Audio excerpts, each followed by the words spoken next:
Crystal Clear 101. Welcome back to my channel. We have a toy review today, and this is one I'm actually rather proud to be branding. But today I am reviewing the 1:6 scale Chris Kyle The Legend by Easy and Simple. Now, this was just released in early 2016. You can find this on Big Bad Toy Store. And it depends on which version you get. There's the regular, and then there's the one I have right here, which is the Deluxe. If you're looking at the Deluxe, then you're looking at a suggested retail of $224.99. Now, let's go ahead and take a look at the packaging. First off, we have the name of the figure, Chris Kyle, the Legend. One of his two nicknames, the other one being the Devil of Ramadi. Now, we also have, basically, I guess you call it what would be his challenge coin, right up here. A nice caricature of Chris Kyle. This is volume 3. Mission specific equipment logo down here. The ENS symbol right down here. Easy and simple. Along this side, Chris Kyle, the Legend, volume 3, tour 3, team 3. And right down here, produced, manufactured by Mission Specific Equipment and Easy and Simple. And along the reverse side, Mission Specific Equipment. The same challenge coin, a back shot of Chris Kyle. And some of the people responsible for making the figure itself. Let's go ahead and bring this up. I want to say to these people who actually brought this figure and made this figure possible, I want to say thank you. I'm actually rather excited about this. Also, it says fully articulated, 1:6 scale collectible figure, ages 15 and up.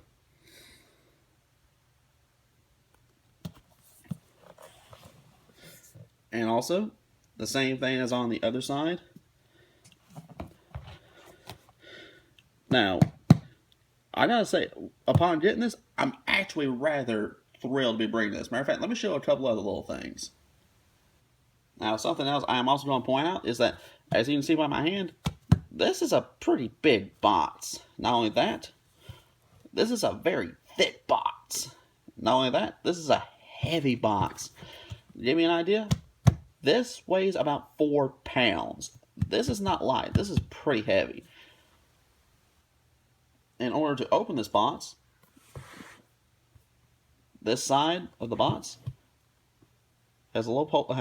You can pull this open, and it's just held by a simple pair of flaps, upon which you can open it up. And the first thing you will find upon opening the box itself will be this, which reads, "In memory of American hero Chris Kyle." And also, it does come with a certificate of authenticity. Matter of fact, let me go ahead and bring this.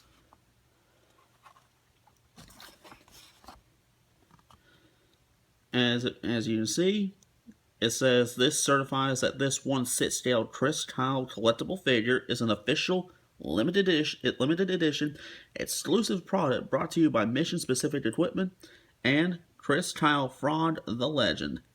This figure was designed in the United States of America and released for sale in limited quantity. This figure, based on Chris Kyle the Legend, was meant to be proudly displayed, which this will be in my home. And also, the date, signature for MSE, and signature for CKF. When I first saw that, my first thought was it was handwritten, but it's not. But that is very cool that they actually went this far to actually give you an actual certificate of authenticity. Not to mention the American flag waving in the background. This is just icing on the cake. And underneath that tray,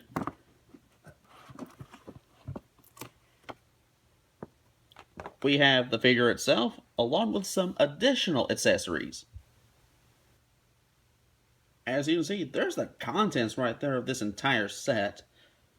Now, just looking at the list of the contents, I am going to verbally list everything that comes with this set. As this set contains the ENS 1.0 body, the Chris Kyle head sculpt, new custom DCU jacket, DCU pants, tan long-sleeve tactical shirt, Mechanic's 3.0 gloved hands, Wiley X WX Echo sunglasses, Marrow high-top Outland boots, Galco leather gunfighter belt, PACA body armor, MLCS RRV vest harness, MLCS double pistol mag pouch, MLCS PRC 148 radio pouch, MLCS M60 100 round ammo pouch, MLCS utility pouch, MLCS triple mag pouch, a 3C team baseball cap, Mitch 200 helmet, Wilcox NVG mount and shroud, AN/PVS 15 NVG, Desert Tan ballistic goggles, a 12 CQC pocket knife, PRC 148 radio, NSW Invisio Health headset M3, KLT map 3500 pack, satellite phone, a Mark 18 Mod 0 rifle, an M68 aim point with Wilcox mount, an LMT rear sight, LA5 PEQ, KACQD suppressor, tactical foregrip M962 tack light, 4 magazines, tactical sling, a Mark 13 Mod 0 300 Winchester Magnum sniper rifle, Night Force NXS 5.5 22 by 56 mm scope, Harris 6-9-inch swivel bipod, K Armament Mark 11 Mod 0 suppressor, Turner leather sling, 300 Winchester Magnum wrist cartridge holder, a Sid Sauer P220 45 caliber pistol, Serpa standard retention hip holster, a laser rangefinder, 2 M18 smoke grenades, 2 Mark 141 flash grenades, 2 M67 fragmentation grenades, a VIP strobe, a VS17 panel, 4 light sticks, a G-Shock watch, D-Rain carabiner, I believe that's how it's pronounced, clear map compass, and a Garmin wrist GPS. You gotta admit, that is a ton of stuff to come with this.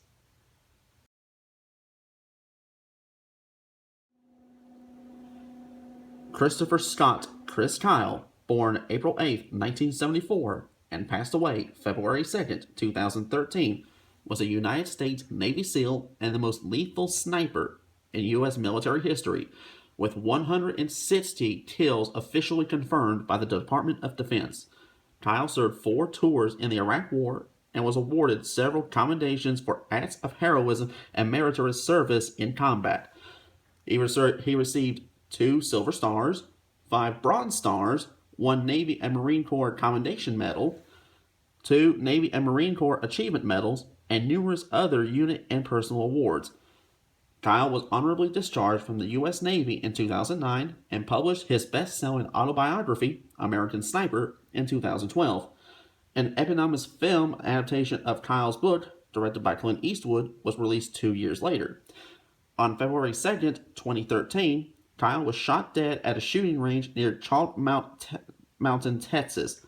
His friend, Chad Littlefield, aged 35, was also killed. The former Marine accused of killing Kyle, Eddie Ray Routh, was found guilty of murder and sentenced to life in prison without parole.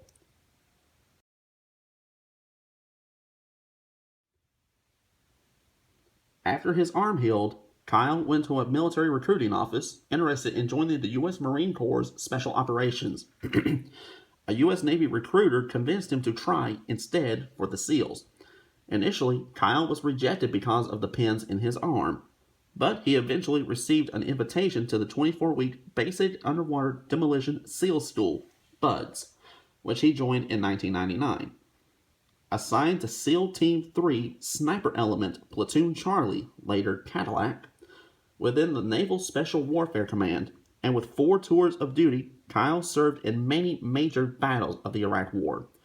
His first long-range kill shot was taken during the initial invasion when he shot a woman approaching a group of Marines while carrying a hand grenade.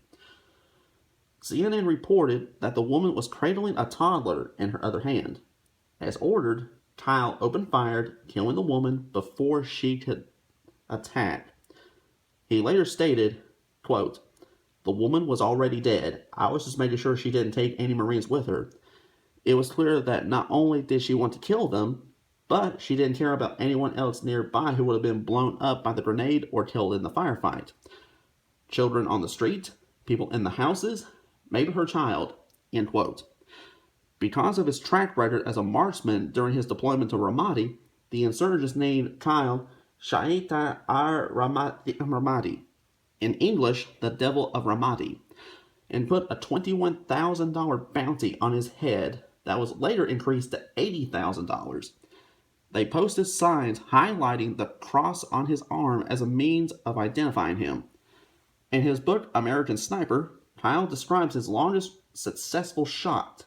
In 2008, outside Sadr City, he killed an insurgent about to fire a rocket-propelled grenade, or RPG, at a U.S. Army convoy with a, quote, "a straight-up luck shot," end quote, from his Macmillan TAC 338 sniper rifle from about 2,100 yards, or 1,920 meters away. Kyle became known by the moniker Legend among the general infantry and Marines whom he was tasked to protect. This title initially originated in jest among fellow SEALs following his taking of a sabbatical to train other snipers in Fallujah. During 4 tours of duty in the Iraq War, he was shot twice and survived 6 separate IED detonations.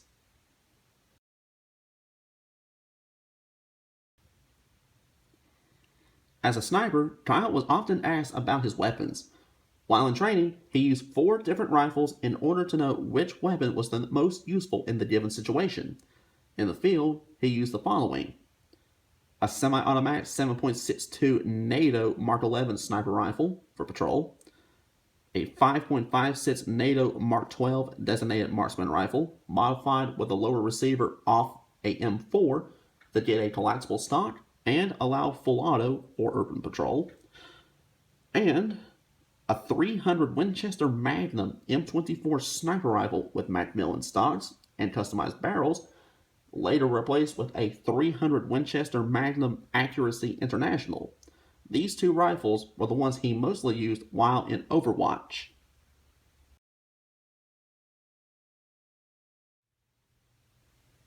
And now let's get a better look at the figure itself.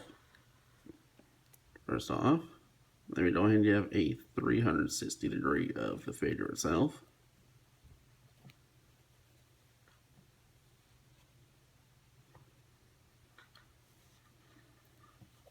Now, this is the figure as he comes right out of the box. I haven't put any accessories or anything on him. This is the base figure as he comes out of the box, matter of fact. Let me go ahead and give a 360 off the bottom now. But this is a very, very nice figure. I am actually rather impressed with how this figure came out. But to have a figure based on a fairly recent war hero, to me, this is just absolutely nice. Matter of fact, in a minute, I'll focus separately on just the head itself, but he does feature a cloth uniform. The vest here is also cloth. It's mainly nylon, kind of like a real vest, a real military vest would be. It's got his custom Punisher skull, not just on the back of his vest, but on several pieces of his equipment. But overall, this is just flat out nice. Like I said, I just now took him out of the box, and this is how he comes. The uniform is very nicely detailed. The hands are a rubbery kind of plastic. They're really soft, really flexible. Even his right hand, his shooting hand, it's really easy to move those fingers. So it'll make it very easy to slip weapons in, out, slip accessories in his hand, out of his hand. This isn't going to be like most figures where, you have to fight with the hand that you have to hold something. This is going to be very easy. This is going to be no trouble. Now, as far as some of his accessories are concerned, let's take a look at those real quick. Now we're going to start off with the primary weapon that comes with the set, which is this Mark 13 Mod 0 sniper rifle. Now, this is with almost all the accessories already put on it. But if all the accessories were not on it, then you would have 1, 2, 3, 4, 5, 6, 7, well, including this, 8 pieces all together just for the sniper rifle itself. From what I've seen, the sniper rifle itself doesn't feature any markings or anything like that. Actually, hold on one little second. There we go.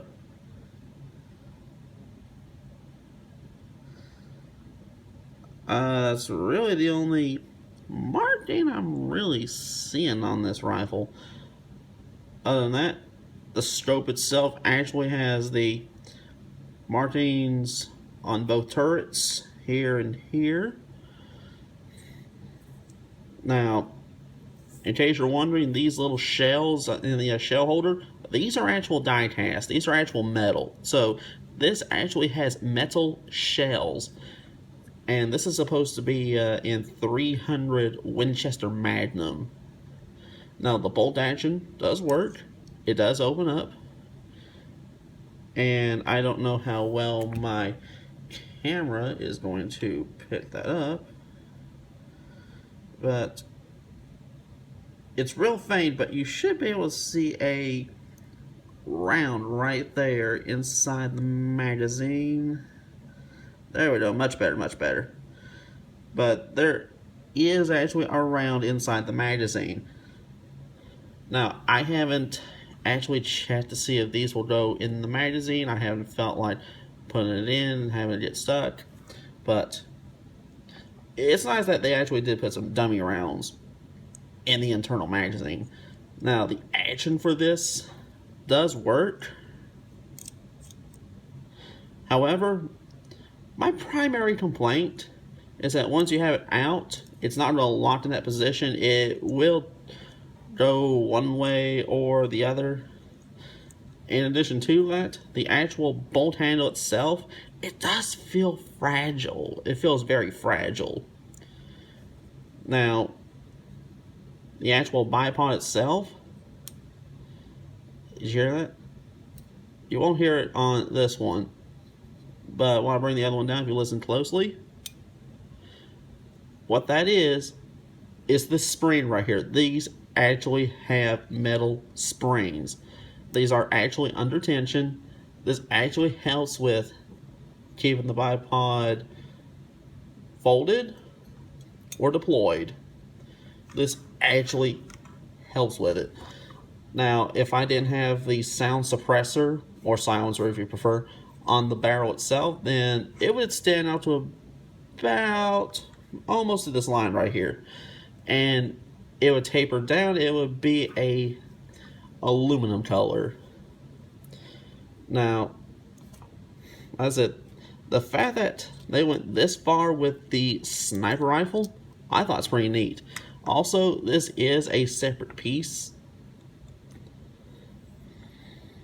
So the fact that they actually went this far to make it look as realistic as possible, I really love this.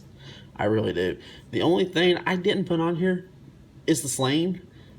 Just for the simple fact that while one end does have this little piece, which goes right here, the only other piece I saw where that could even go would be right up here. Even then, that's for the bipod.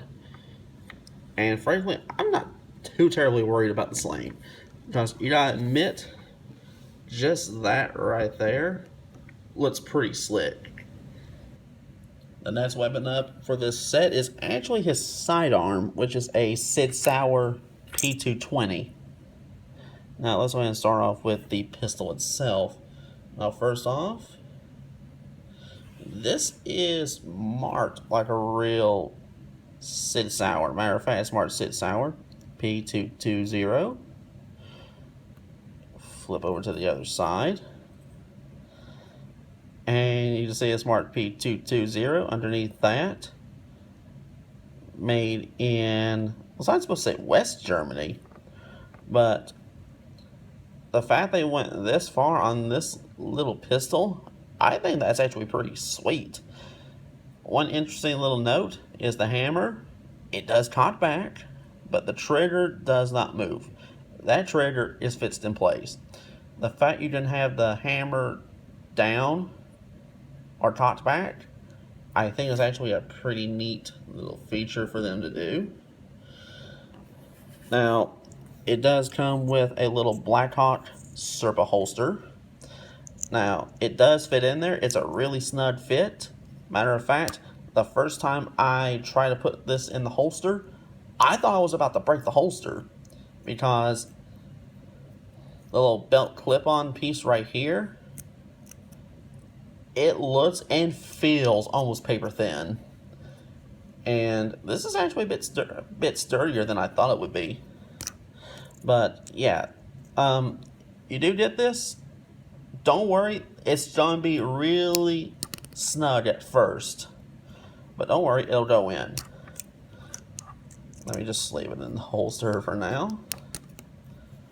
In addition to that, there are 2 magazine pouches, and there are 2 spare magazines for the pistol itself. And the pistol itself, the magazines themselves actually contain dummy rounds. Now, unfortunately, the main magazine for the Sig itself is not detachable. But this and the Mark 13 were standard with the regular version of this figure. Now, let me go ahead and get to the one exclusive weapon that does come with the set. The third and final weapon we will be taking a look at, this is exclusive to the Deluxe figure, but this is his Mark 18 Mod 0 assault rifle. Now, I do have this fully decked out with all the accessories, but the extra accessories include a forward vertical grip, a sound suppressor, an ACOG, and a rear sight. Also, this sling. Now, the only other accessory to go with this is this 3-pocket magazine pouch. Speaking of which, comes with 3 magazines, all with the Punisher skull logo on them.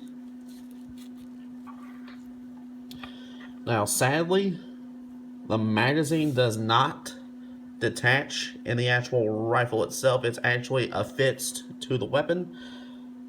Now, I will go and tell you, when you first fool with this end right up here is wobbly. However, there's a reason for that. The reason for that is so you can remove this entire forward assembly. You can remove this Delta ring set right back here. And it makes it easier to put all these accessories on, because without it, it's going to be a super tight fit. It's going to be much more difficult. But you can remove the Delta ring right here. You can remove this forearm right here. You can even pull out the front sight portion of the barrel.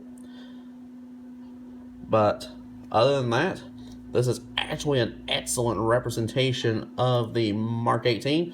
Matter of fact, this even has some very intricate markings on the rifle itself. Matter of fact, let me zoom in on this. As you can see back here on the receiver, it's actually marked Colt's Firearms Division, Colt Industries, Hartford, Connecticut, USA. And right up here on the magazine well, it has the Colt Pony, and it reads, Property of U.S. Government, M16A1, Cal 556.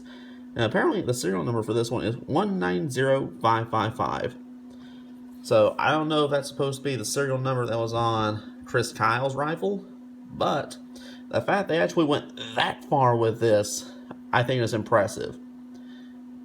In case you're wondering, the stock on this is adjustable.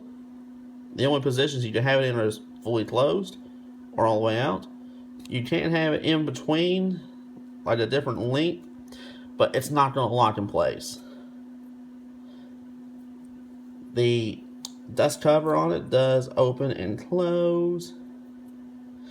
And there's one more feature they added to this I think is absolutely freaking sweet, which is the charging handle right up here. You can actually pull the charging handle back, and when you do, it also pulls the bolt carrier group to the back. So, if you want, you can have your figure, or whatever figure you give this to, actually charge his weapon. And when you pull it back, I don't know how you can see that, but there's actually ammunition in the magazine itself. How cool is that? The fact they went this far with this accessory, I think is pretty nice. But now, as far as some of the other accessories are concerned, I figured it'd just be easier for me to just pull them straight from the tray itself. But let's go ahead and start going over some of the accessories. First off, right here, I believe we have the night sight. Matter of fact, let me zoom in on that. Let's see, universal night sight. The fact they actually went this far to actually detail it to where you can actually make out what it says, I think that's actually a pretty nice little feature. Let's see what else we got. I believe we have a laser rangefinder. I believe we have here.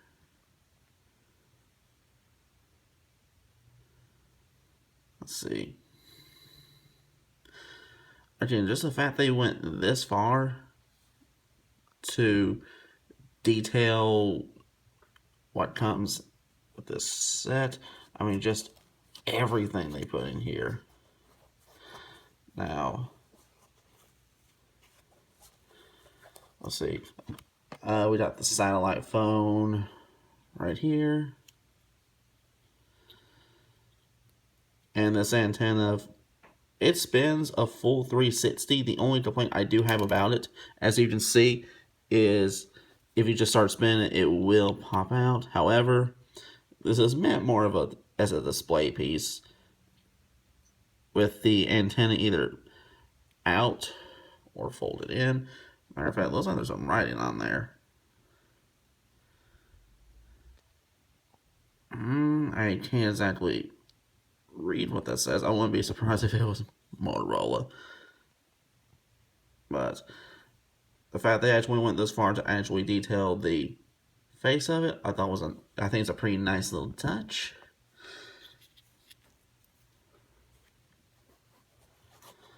Let's see, I believe we have the radio right here. And that's actually detailed very nicely.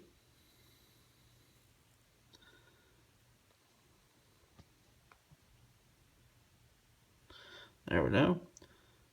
Let's see, RT unit.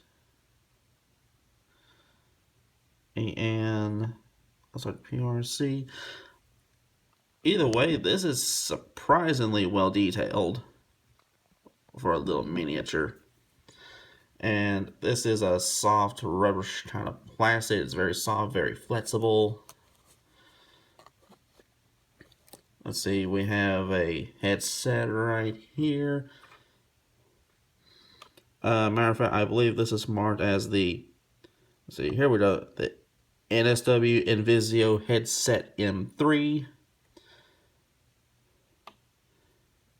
Now, these accessories, I haven't exactly gotten around to putting them on my figure. And truth be told, I'm probably just going to be leaving the vast majority of them in this little tray right here. Let's see, I think I read this is a 100 round ammo pouch for the M60. Let's see. remember these are supposed to actually open.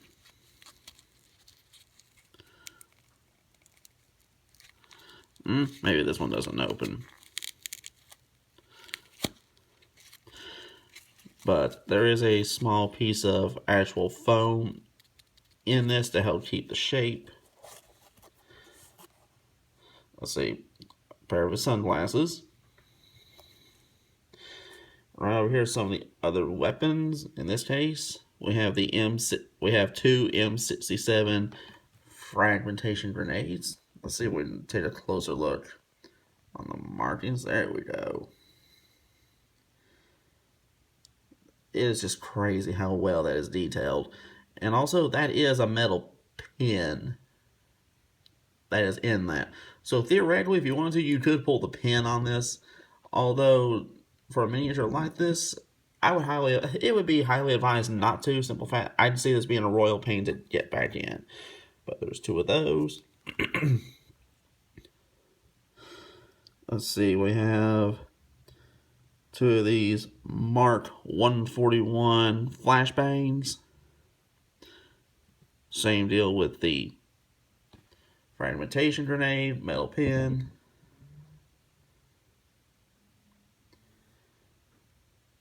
And the fact says, if found, do not handle. I like that. But the detail on this is just surprising. Let's see. I believe this is the third and final grenade type, which is a M18 smoke grenade. And this is also very well detailed. Anyway, there's two of those. Right over here is the Serpa holster for the SIG. Here's the SIG over here where the two magazines would go. As far as this pouch, I'm not entirely too sure right at the moment. But as you can see, there's a piece of black foam in there to help keep the shape. Otherwise, this would just absolutely collapse in on itself. See, we do have a little pouch, almost like a little mechanics pouch it looks. But this does have from what I remember, this does have a functioning zipper on it. Getting it to actually work. There we go. It's just a little stubborn. And as you can see, black piece of foam up in there.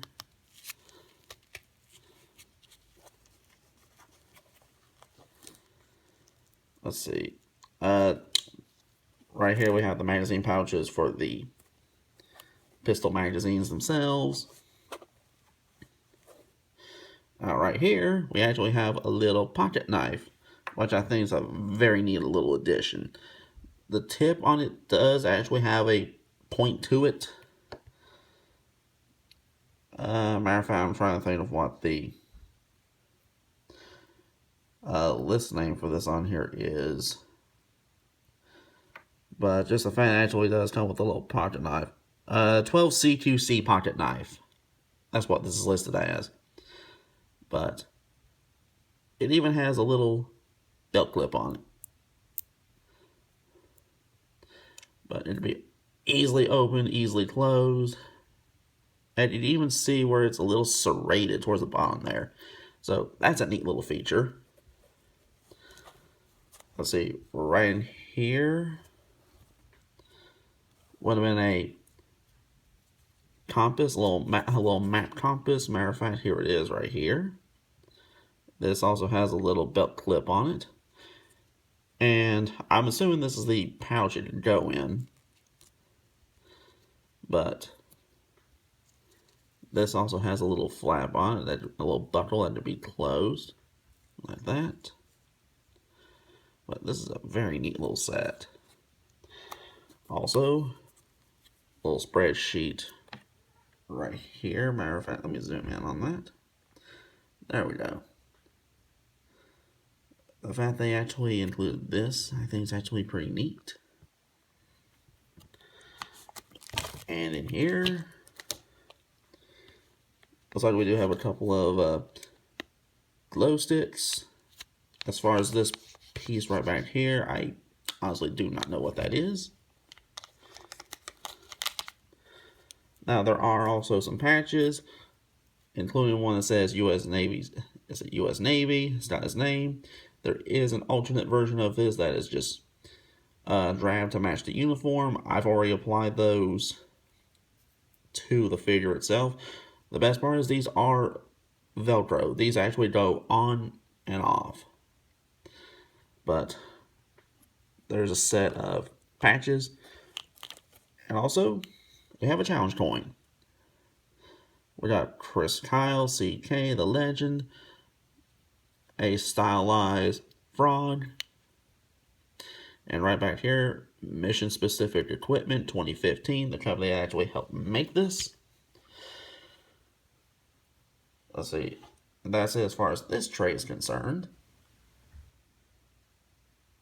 Now, as far as the rest of the accessories, which in this case is in the very bottom of the box itself. Let's see. Now here we have the main backpack. I'm trying to remember what it is. It's the Kelty Map 3500 pack. Now I haven't fooled with this, but it looks like it has functioning zippers on it. It does. And just like with the others, in this case it actually has paper stuffed inside it. But, I mean, this is a very nice little addition, especially for 1:6 scale. Let's see. This I actually am not sure right at the moment, but then again, I haven't exactly really fooled with any of the accessories that are in here. And just like with the first tray, I'm gonna be leaving these in the box itself. I really don't see myself displaying my figure with these. But right down here. Now this I'm assuming is a laser rangefinder. I'm assuming. But again, it's nicely detailed, just a simple 2 little buttons, 2 lenses right there. Let's see. Now here we have a alternate left hand. Now, as you can see, his gloves actually do say mechanics. And it looks like the joint itself can actually be removed. As you can see, the glove itself is actually a separate piece. So in fact, there's actually an alternate hand for the figure. It's actually pretty nice. Next, we do have his helmet, which in this case is a Mitch 200 with a functional harness system. It's also got his Punisher skull on either side of the helmet. And it does feature a mount for night vision goggles. Matter of fact, that's actually marked. Let's take a look at that. Wilcox NVG mount. The fact they actually gone this far, every single accessory is pretty sweet. We also have a pair of binoculars. These do open up and close. One side, from what I see, is blue. The other side is red. Again, these are very nice. Looks like we have some additional markings. There we go. The fact they have actually gone this far is actually pretty sweet. Only other thing in here is this. To tell you the truth, I don't know what that's for. I'm pretty sure there's a purpose for it. But that right there is going to cover, just want to cover the accessories for the figure itself. Now, as far as the figure itself is concerned, for me, this is easily the most impressive part about the figure, which is the actual overall head sculpt.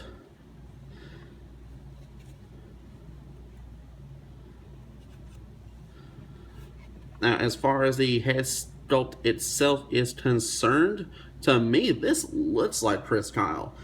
I mean, comparing photos of the man himself to the head sculpt on this figure, it's almost scary how good they got this face sculpt. This for me is, oh, I want to say it's perfect. I want to say it's just spot on with the man himself. Now, the next best part to me, as far as this figure is concerned, honestly, are the hands. The hands have a rubberish kind of feel to them. They're very soft. They're very easy to pry open. But the good thing is that the coating that is on the actual hands themselves is actually able to grip his weapons very, very well. And that's really about the best thing I could really say about these hands. Even though they're very soft, as you can see, it gives him a super firm grip on anything that he holds.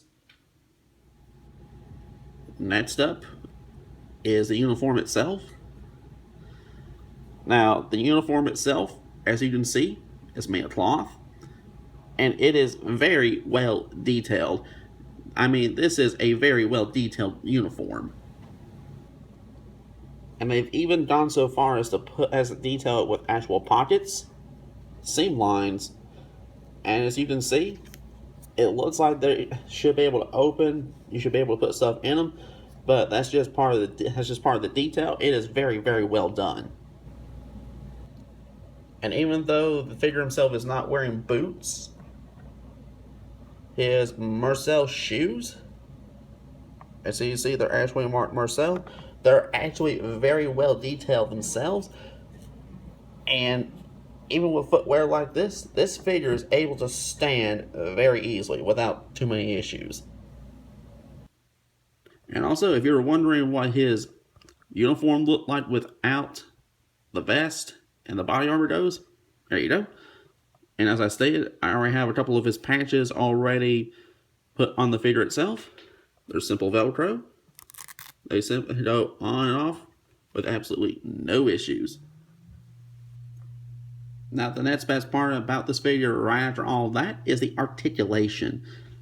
Now, obviously, with it being 12-inch scale, 1:6 scale, this should have exceptional articulation.